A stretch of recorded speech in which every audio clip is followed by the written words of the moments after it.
হলিক কল্পনা 0.2 YouTube চ্যানেলে বন্ধুরা আপনাদের আবারও স্বাগত। বন্ধুরা, আপনাদের জন্য আবারও আমরা এক নতুন ভৌতিক গল্প নিয়ে এসেছি। আমাদের গল্পের স্থান, কাল, চরিত্র এবং ঘটনাবলী সব কিছুই কাল্পনিক। বাস্তবের সাথে কোনো ধরনের মিল থেকে থাকলে তা কাকতালীয়। তাহলে চলুন আর বেশি দেরি না করে শোনা যাক আমাদের আজকের গল্প, মৃত মানুষের ডাক।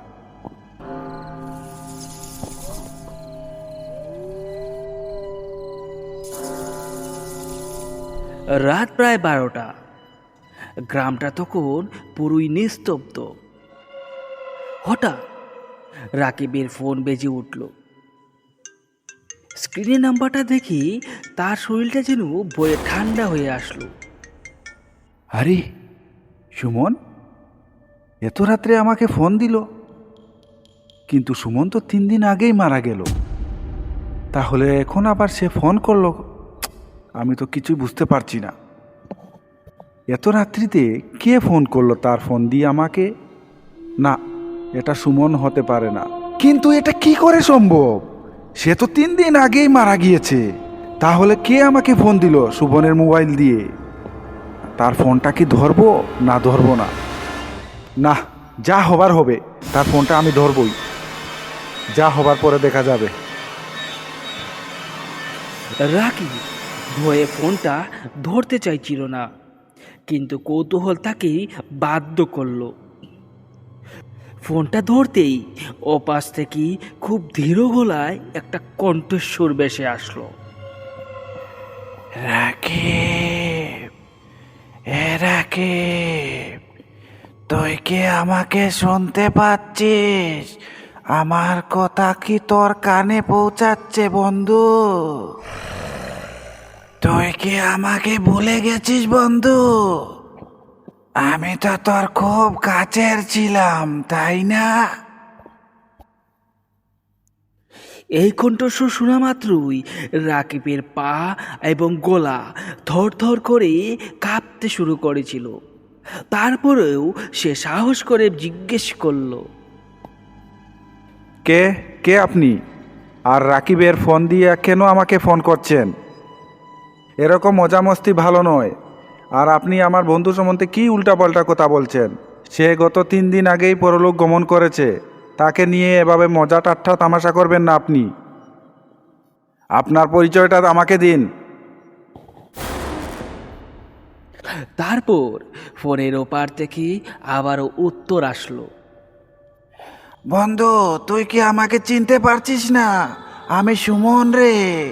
বন্ধু, আমার অনেক ঠান্ডা লাগছে বন্ধু। বন্ধু, তুই একটু কবরস্থানে আসতে পারবি? আমাকে একটু কম্বল উড়িয়ে দিয়ে যা না বন্ধু। এই কথাটা শুনেই রাকিব প্রচণ্ড ভয় পেয়ে যায়। তার ভয়ের শেষ সীমানায় চলে আসে এবং সে ফোনটা কেটে দেয়। কিন্তু কিছুক্ষণ পর আবারও রাকিবের মোবাইলে সেই একই কল বেজে ওঠে। তবে এবার আর তার ফোনটা রিসিভ করতে হয় না। ফোন আসা মাত্রই নিজে নিজেই ফোনটা রিসিভ হয়ে যায়। তারপর আবারও শুরু হয় একই কাকতি মিনতি। তাকে যেন একটা কম্বল উড়িয়ে দেওয়া হয়। তাকে বারবার অনুরোধ করছে রাকিব যেন গিয়ে তাকে একটা কম্বল উড়িয়ে দেয়। অবশেষে রাকিব সাহস করলো এবং সে সিদ্ধান্ত করলো সে এই রাত্রিতেই যাবে তার বন্ধুকে চাদর উড়িয়ে দিতে। চারিদিক কুয়াশায় অন্ধকারে ঢাকা। ঘরের কাউকে না বলে রাকিব বেরিয়ে পড়ল তারই একটা কম্বল নিয়ে সেই শ্মশানের দিকে। রাত্র তখন প্রায় 2টো হবে। ঘরের কাউকে সে না বলে চুপি চুপি বেরিয়ে পড়ল। সে অবশেষে উপস্থিত হলো সেই কবরস্থানে এবং কবরস্থানে যেতেই তার ফোনটা আবারও বেজে উঠল। রাকিব কবরস্থানে গিয়ে পৌঁছাতেই কবরস্থানের গেটটা নিজে থেকেই খুলে গেল, যেন তাকে কেউ স্বাগত জানাচ্ছে। রাকিবও সে ধীরে ধীরে এগিয়ে গেল সেই কবরস্থানের দিকে। সে কবরস্থানে গিয়ে পৌঁছাতেই দেখতে পেল অনেক লোকের কবরস্থান। এবার তার সন্দেহ হলো তার বন্ধুর কবরস্থান কোনটা। সে ওদিক তাকালো, কিন্তু তার বন্ধুর কবরস্থানটা সে সঠিকভাবে চিহ্নিত করতে পারছিল না। তবে আরও একটা অদ্ভুত জিনিস, এই কবরস্থানে সে একাই মানুষ, আর কোনো মানুষ নেই এত রাত্রিতে। অথচ অনেক মানুষের ফিসফিসানি, গুনগুনানি এবং হালকা হাসির শব্দ তার কানে ভেসে আসছিল। সে বুঝতে পারছিল এখানে শুধু সুমন একা নয়, তার সাথে অনেক আত্মারা রয়েছে। এদিক ওদিক তাকাতে হঠাৎ তার চোখ পড়ল একটা কবরস্থানের উপর, যেখানে একটা তারই মতো ছেলে বসে শীতে কাঁপাচ্ছে এবং কান্না করছে। এই দেখে সে একটু ভয় পেয়ে গেল।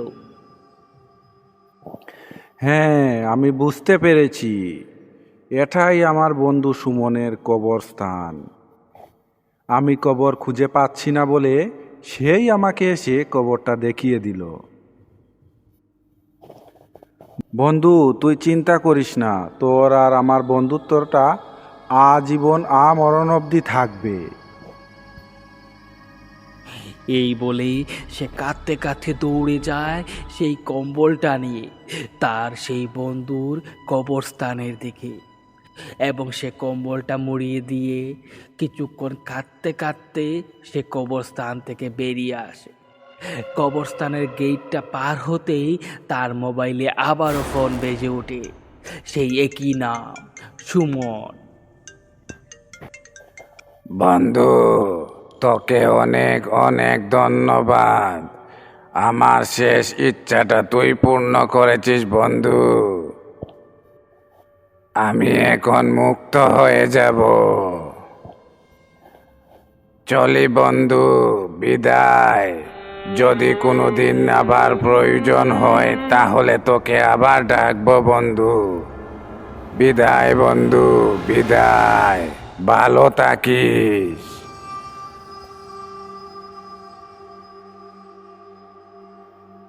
আপনারা এতক্ষণ শুনছিলেন দুই বন্ধুর অটুট বন্ধুত্বের গল্প।